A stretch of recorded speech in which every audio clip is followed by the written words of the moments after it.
اللہ تعالیٰ کو پہچانو۔ اللہ تعالیٰ کی رضامندی میں ہی بھلائی اور بہتری ہے، کیونکہ اللہ تعالیٰ اپنے بندے کے بارے میں بہتر جانتا ہے۔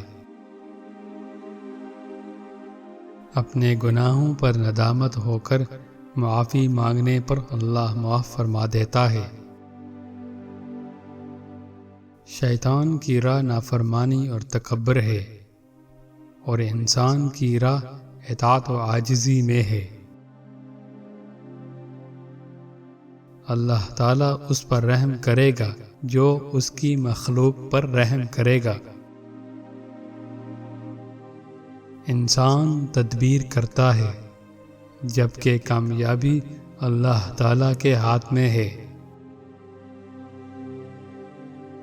آنکھ والا وہ ہے جو اپنے آپ کو دیکھے۔ جفاکشی اور محنت سے انسان محتاجی سے آزاد رہتا ہے۔